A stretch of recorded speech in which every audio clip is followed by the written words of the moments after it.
The Cincinnati Bengals are coming off two amazing seasons where they came up just short of winning a Super Bowl. Like in 2021, they lost in the Super Bowl, and then in 2022, coming up just short, losing to the Kansas City Chiefs, who went on to win the Super Bowl. Now, with that being said, the Bengals had a lot of work to do coming into the offseason, and they needed to get over the hump in 2023. Now, in this video, I'll be breaking down everything that the Bengals have done this offseason and what they need to do next in order to make a leap and potentially lead them to their first Super Bowl win in franchise history. However, before we jump into the video, make sure you guys smash that like button. It helps out the channel so much. So let's see if we can get the video up to 400 likes. Also, subscribe to the channel if you're new. I will be covering the Bengals and the rest of the NFL all year long. So join the family. And one last thing, comment down below, who do you think is the most underrated player on this Bengals team right now? And without any further ado, let's jump into today's video. Okay, so before we deep dive into every signing that the Bengals have made this offseason, let's real quickly take a look at how the Bengals stacked up and compared to the rest of the NFL last season. Obviously, we all know that the Bengals are truly one of the most talented teams in the entire league and really don't have too much to improve on. But when we look at their numbers from last year, we can really get a good look at where they might need to improve. Now, offensively, the Bengals were amazing, ranking number 7 in points per game, number 11 in yards per game, number 15 in yards per play, number 4 in third down conversion percentage, number 7 in red zone scoring, and number 6 in touchdowns per game. I mean, these numbers are truly incredible. You don't have really much to improve on, but when we take a deeper look, we can actually see where they specifically struggle in the most. Believe it or not, the Bengals actually had one of the worst rushing attacks in all of football, ranking number 29 in yards per rush, number 28 in rush yards per game, and number 16 in rushing touchdowns per game. Compared to their passing attack numbers, which are completely opposite and pretty much kept their offense as one of the best in the league strictly because how good they were in the passing attack. Ranking number 2 in completion percentage, number 9 in yards pass yards per play, number 7 in yards per game, number 8 in interception percentage, but number 18 in quarterback sack percentage. So when we really look into the offense, they needed to improve in some major categories, including protecting Joe Burrow and getting some sort of run game going. The weakness, or this weakness specifically, is making Cincinnati so one-dimensional, and it helps teams scheme up against them throughout the whole entire week. They know, okay, the Bengals have one of the worst rushing attacks, so they're primarily going to throw the ball a lot, which just makes it so much easier to game plan against. Now, the good news is that the Bengals have already addressed some of their glaring needs to start free agency. The first big splash they made was signing former Chiefs tackle Orlando Brown. And this is a huge signing alone because, like we said earlier, the Bengals needed to add some O-line depth because protecting a guy like Joe Burrow is the most important thing you can do. And we also talked about how getting a run game going was primarily their main focus coming into the offseason. Well, O-line is extremely crucial in that aspect of the game as well. The Bengals are sort of killing two birds with one stone here with this signing, but they weren't finished just yet. They also added former Cardinals offensive lineman Cody Ford and former Texans offensive lineman Max Sharping. As well, they add more depth and overall competition to this offensive line. Now, the reason I like this the most is because of the competition aspect. Now, the best thing that you can do to an offensive line is make sure that your so-called starters don't think they're starters. Now, what I mean by that is, like, if you have a bunch of guys competing for the starting job, it makes everybody work harder, play harder, and just compete at a higher level because they want to be the best guy. Now, compared to when you have 5, bona fide starters, day one starters, they won't compete as hard in minicamp and training camp just because they know there's nobody behind them that could catch up and win the starting job. But when you have like 8, 9 guys who can come out here and maybe potentially win the starting lineup or a starting job, they're going to come out here and give it their all every single game, every single practice, I should say, leading up to the preseason. Now, the Bengals didn't even stop there. They also added former Vikings tight end Irv Smith Jr. to the roster. And I think this is going to be maybe one of the most underrated signings for them of all of the offseason. Irv Smith is still a young tight end with a ton of potential in this league. He has had a little bit of injury problems, but when he's healthy, he's shown flashes of some great things. If the Bengals can keep him healthy, I think this will add a whole new dynamic to this offense, especially with Hayden Hurst leaving in free agency. Over his career, he's put up 91 catches, 858 yards, and 9 touchdowns, while averaging about 9.4 yards per catch for the Vikings in only 3 seasons. Overall, I love what the Bengals have done, to their offensive line. However, with that being said, there's still a lot of room to grow offensively. Samaje Perine left in free agency, and leaving a hole with that backup running back spot. I mean, maybe Travion Williams or Chris Evans can fill that role, but also maybe not.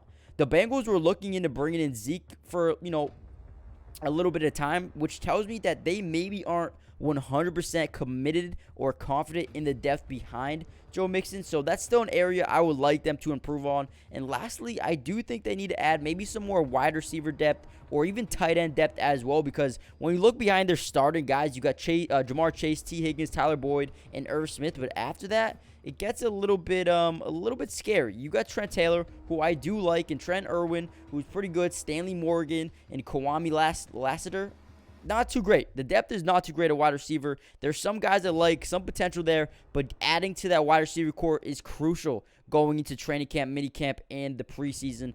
That's something they really need to do. Now, tight end-wise, you got Irv Smith, Devin Asiasi, Tanner Hudson, Nick Bowers. I don't really love anyone behind Irv Smith. I think Devin Asiasi maybe has a little bit of potential, but I do think they should probably, secure up these spots a little bit more before the end of free agency and then the draft. Obviously, you can add depth in the draft as well, so maybe they do that. It is a very deep tight end class, so who knows? Maybe they bring in a tight end. But like I said, definitely room for growth heading into the second wave of free agency and the draft.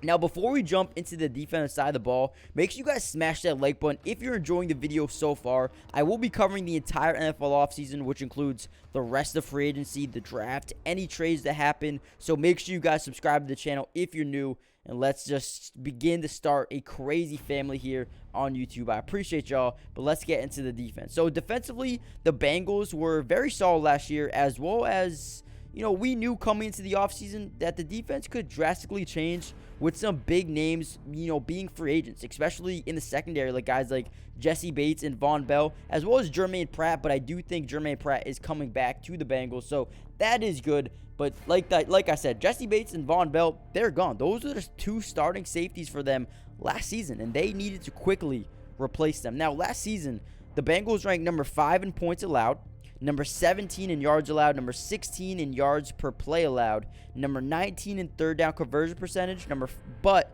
5 in red zone scoring allowed, and number 3 in touchdowns allowed per game. Not too bad overall, but again, work needed to be done to improve this defense going forward, especially when you're losing 2 starting defenders in that secondary. Now again, let's look where they struggled the most last year. The Bengals' run defense was actually amazing last season. Number 5 in rush yards allowed per carry, number 5 in rush yards allowed per game, and number 8 in rushing touchdowns allowed per game as well. Compared to their secondary rankings, which weren't very good, number 17 in yards per pass allowed, number 26 in pass yards allowed per game, number 16 in interception percentage, and number 29 in sack percentage. Not only did the Bengals need to improve in the secondary, but they also need to add some pass rushers as well. Now, Trey Hendrickson is coming off a solid year, but overall went down in terms of production. Look for him to bounce back in 2023 and actually have a pretty good year. Hopefully, he can get more than 14 to 15 sacks next year, because that's what they need out of him. And then it's pretty much the same thing with Sam Hubbard. Had a solid year, but needs to improve as well. Now, like I said, let's get into what they've added. Now, the Bengals did lose Von Bell and Jesse Bates to free agency, but they did add some players to fill those roles. Now, first being Nick Scott, a very underrated player in my opinion, who's going to be a lot cheaper than Jesse Bates was. Nick Scott is a day 1 starter, and he's going to add some new energy to the secondary. Scott's coming off a career year with the Rams in 2022, where he put up 86 tackles, 56 solo, 2 forced fumbles, and 2 interceptions last season for the LA Rams. The Bengals are also allowing Dax Hill to step up and be a big contributor in 2023, which I absolutely love. Dax has so much potential, and this could be the year we fully see him start to shine. look for the former Michigan star to break out this season for the Bengals. And they didn't stop there. They also added a cornerback in Sidney Jones, who I think is also another solid addition to this team. He's going to add depth and overall competitiveness to this roster. And, you know, he might not be a day one starter, but will give them a solid option off the bench as a rotational player. But even he could potentially be a starter if there's an injury or something happens down the line. Who knows? Maybe he competes at a high level during training camp and earns himself a starting job. You never really know, so I do like that addition. Over his 7-year career, he's tallied up 154 tackles, 115 solo, 1 forced fumble, and 4 interceptions, although he hasn't really played much in the last 2 seasons. So, I mean, I guess it's a good thing and a bad thing. He's probably, you know, fresh, ready to go, but he also might not be, you know, tip-top shape because he hasn't played too much. But overall, I'm not going to lie. I like what the Bengals are doing. I like the direction they're heading in. But like I said, what they do next is very important. And like I said earlier, we kind of touched upon this earlier, but the next things that they need to prioritize is adding running back depth, wide receiver depth, tight end depth, as well as drafting maybe a pass rusher or a cornerback early in this year's draft. Offensive line is always a position that maybe you can find a gem in late in the, you know, 3rd, 4th, 5th round. Might be able to find some gems in their O-line. So I wouldn't mind if you see, you know, come April 27th, 28th, whatever it may be, if the Bengals go out and take a cornerback or a pass rusher with their first pick, and then, you know, rounds 3, 4, 5, 6, 7, go out and add a running back, some wide receiver depth, some tight end depth, and some offensive line. I would not mind that at all. I mean, when you look at their depth chart right now, their wide receivers are good. They need some depth, but I like their starting 3. Offensive line, they've added 3 offensive linemen this offseason, 1 starter, 2 potential starters. You got Irv Smith, a new starting tight end who I like. Do need a backup, though, just because he might get injured. And then you got Joe Burrow, Joe Mixon, like I said, another running back. Zeke, somebody could come in and be a nice fit, maybe even Kareem Hunt. And then on the defense, you got Sam Hubbard, DJ Reader, BJ Hill, Trey Hendrickson. These guys did so good at defending the run, but need to get some pass rush going. You also got Jermaine Pratt come back, Logan Wilson. I really like the linebacker core with Akeem Davis-Gaither as a backup. I like that. You got Chidobe Awuzie, you got Dax Hill, Nick Scott, Cam Taylor-Britt, Mike Hilton. I like this. I like it a lot, but I do think there's still a lot of room to grow and a lot of areas to improve on. Now, let me know in the comment section down below, who do you want the Bengals to target in this upcoming draft? It's only a month away. But make sure you guys subscribe to the channel for more NFL content all year long. Join the family, smash that like button, and I'll see you guys in the next video. Peace.